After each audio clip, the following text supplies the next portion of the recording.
सुनीता हमेशा से ही अपने बहू से बहुत ही कठिनाई से बर्ताव करती थी, क्योंकि सुनीता को ये लगता था कि बहुओं से बहुत ही गुस्से से या फिर नफरत से ही बात करनी चाहिए। अगर उनसे प्यार से बर्ताव करेंगे तो वो तो सर पर चढ़कर मसाला पीसने लगेगी। इसलिए वो हमेशा से ही बहू से बहुत ही चिल्लाती हुई गुस्से से ही बर्ताव किया करती थी। हमेशा से ही डरती थी कि बहू अगर बात नहीं मानेगी तो उसका तो उस घर में कुछ नहीं चलेगा। और इधर उसकी बहू प्रिया भी कुछ कम नहीं थी। उसको अच्छे से पता था कि उसकी सास के साथ उसको कैसे रहना है। अरे ओ बहू, कपड़े धोए कि नहीं? मैंने कब का बोला था कपड़े धोने के लिए। धोए कि वहीं फेंक कर रख दिया है उन कपड़ों को। वैसे मुझे कपड़े धोने की तो रत्ती भर आवाज नहीं आई। क्या कर रही हो? अरे माँ जी, आप क्यों ऐसे चिल्ला रही हैं? आजकल के जमाने में कपड़े धोने पर आवाज क्यों आती है माँ जी? कपड़े तो मशीन धोती है ना, हम थोड़ी ना धोंगे। और वैसे आप ना बहुत ज्यादा बकवास कर रही है। उम्र बढ़ रही है, आप ना सठिया गई है माँ जी। हाय रुदैया, देखो आजकल की बहुएं बस बात करने का मौका ही नहीं देती ये लड़कियां। आजकल की लड़कियां, आजकल की बहुएं, पता नहीं कैसे संस्कार है इन लोगों के। बात का निकलना ही देरी होती है कि इनके मुंह से जवाब निकल आता है। एक हमारा भी जमाना था, सास के एक इशारे पे हम तो कांप जाती थी और जो वैसा कहती थी वैसा ही हम किए जाते थे। पता नहीं आजकल की लड़कियां ये सब कब समझेगी। इस तरह कुछ और बातें सुनाकर सुनीता वहाँ से चली जाती है। दोनों सास बहू के बीच में रोजाना यही झगड़े होते रहते थे।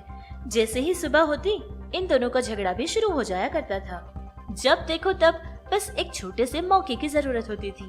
जैसे ही मौका मिलता, ना ही सास छोड़ती और ना ही बहू छोड़ा करती थी। दोनों एक दूसरे से हमेशा झगड़ते ही रहते थे। एक बार की बात है कि प्रिया का पति विकास उससे कहता है कि आज शाम वो घर जल्दी आ जाएगा। वो लोग फिल्म देखेंगे और उसके बाद खाना भी बाहर ही खाकर आएंगे। इसके लिए उसकी पत्नी भी हाँ कहती है। फिर विकास ऑफिस चला जाता है। विकास के घर आने से पहले ही प्रिया अपना सारा काम खत्म कर लेती है और बैठकर तैयार हो रही होती है कि तभी विकास भी घर पहुंच जाता है। अरे प्रिया, अभी तक तैयार हो रही हो? मैंने तुमको सुबह में बताया था कि हम शाम में बाहर जाने वाले हैं। अरे बाप रे बाप, तुम औरतों को भी ना मेकअप लगाने के लिए सारा दिन भी कम पड़ जाता है। 2 दिन पहले बताना पड़ेगा शायद तुम लोगों को, क्योंकि 2 दिन भी कम ही पड़ जाते हैं मेकअप लगाने में। ओफो, क्यों इतना चिल्ला रहे हो? हाँ हाँ, हो गया, बस 2 मिनट। इतने दिनों के बाद आपके साथ बाहर जाने वाली हूँ, इतना तो तैयार होना पड़ेगा ना मुझे।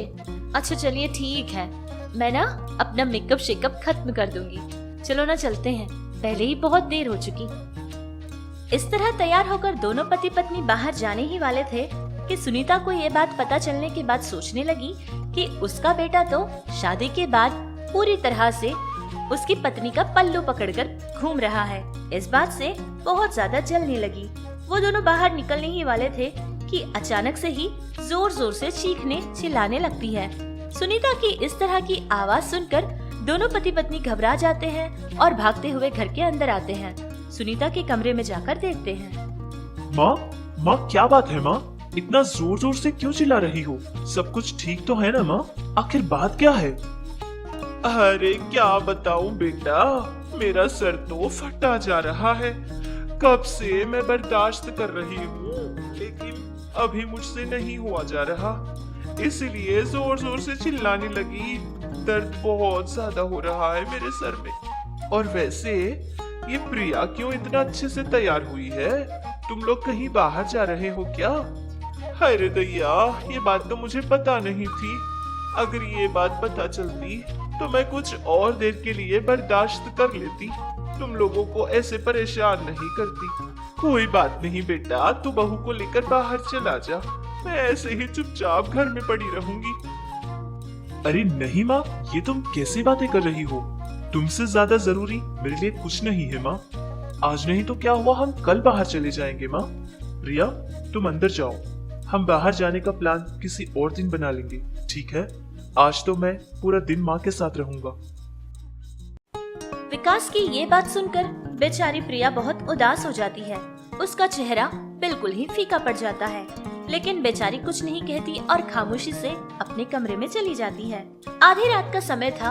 प्रिया को बहुत जोरों से प्यास लग रही थी, लेकिन उसके कमरे में पानी नहीं था, जिससे उसने सोचा कि रसोई घर में जाएगी और खुद के लिए पानी लाएगी। ये सोचकर प्रिया रसोई में जाती है। देखती है कि उसकी आंखें फटी की फटी रह जाती है। वहाँ सुनीता फ्रिज के पास खड़ी होकर बड़े ही आराम से मजे लेकर आइसक्रीम खा रही थी, जिसको देखकर प्रिया को सारी बात समझ आ जाती है कि सुबह जो कुछ भी हुआ था वो उसकी सास ने जानबूझकर किया था। हाय रे मेरी शातिर सासू माँ, तो ये सब कुछ तुम्हारा बन बनाया खेल था।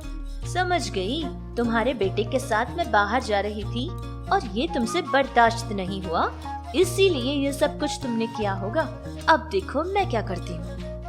कुछ समय ऐसे ही गुजर गया था। 2-3 दिन बाद पूछने पर सुनीता से ये बात पता चली कि अब वो बिल्कुल ठीक है। एक बार की बात है, विकास को सुनीता ने कहा था कि बेटा मुझे कुछ काम है, आज शाम घर जल्दी आ जाना। इस बात के लिए विकास ने भी हाँ कही थी और फिर विकास ऑफिस अपने काम के लिए चला जाता है। विकास की माँ घर पर बैठकर विकास के आने का इंतजार कर रही थी। तभी विकास को एक फोन आ जाता है, जब विकास घर के लिए शुरू होता है। हेलो अजी, सुनते हो? मैं ना अपने सहेलियों के साथ बाहर शॉपिंग पे आ गई थी और यहाँ सब कुछ खरीदने के बाद पता चला कि मेरे पर्स में तो पैसे ही नहीं हैं। मेरे साथ सारी सहेलियाँ हैं। एक काम कीजिए ना, मेरे पास जल्दी से आ जाइए, वरना इन लोगों के सामने तो मेरी इज्जत नहीं बचेगी। अरे लेकिन प्रिया, माँ ने कहा था कि आज घर जल्दी आ जाऊं, क्योंकि उनको कहीं बाहर जाने का काम था। अगर मैं तुम्हारे पास आ जाऊंगा तो माँ तो बहुत गुस्सा करेंगी और शायद नाराज भी हो जाएगी। प्रिया, मैं क्या करूं? तुम्हारे पास आऊं कि माँ के यहाँ जाऊं? अरे विकास जी, ये आप क्या बोले जा रहे हो? गुस्सा करेंगी भी तो माँ ही ना, उनको हम कोई और जवाब दे लेंगे, लेकिन यहाँ मेरा इज्जत का सवाल है। मेरी सारी सहेलियाँ मुझ पर हंसेंगी। नहीं, इतना गिल्ट मैं नहीं बर्दाश्त कर पाऊंगी। और वैसे आप क्या बोल रहे हो? मैं आपकी पत्नी हूँ ना, मेरी इज्जत की परवाह आपको होनी चाहिए विकास जी। माँ का क्या है, घर जाकर समझा लेंगे, कुछ न कुछ कह लेंगे, लेकिन अभी मुझे आपकी जरूरत है। लेकिन आप आने से मना कर रहे हो। अच्छा ठीक है, जाओ आप अपनी माँ के पास ही जाओ, यहाँ जो कुछ भी होगा मैं जैसे तैसे संभाल लूंगी। इतनी बात करके विकास अपनी पत्नी प्रिया के पास पहुँच जाता है और इधर घर में बैठी सुनीता अपने बेटे के आने का इंतजार कर रही थी। देखते ही देखते रात हो जाती है। रात के 10:30 बज रहे थे और तब जाकर प्रिया और विकास दोनों घर पहुंचते हैं। इस तरह उन दोनों को एक साथ देखकर सुनीता का गुस्सा तो सातवें आसमान पर पहुंच जाता है। बहुत ही गुस्से के साथ दोनों को ऐसे ही घूरने लगी। माँ असल में बात ये थी कि अचानक प्रिया की सहेलियां आ गई थी ना, मुझे मजबूरन वहां जाना पड़ा माँ।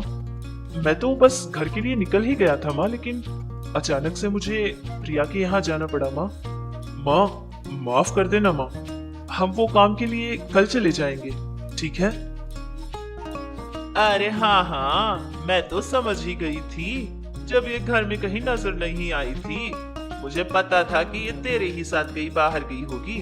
और वैसे रहने दे, पत्नी के आगे लोगों को माँ कहाँ दिखाई देती है, इसीलिए तो बड़े लोग कहकर चले गए कि पत्नी के आते ही पत्नी तो गुड़ बन जाती है और माँ मिर्च लगाने वाली।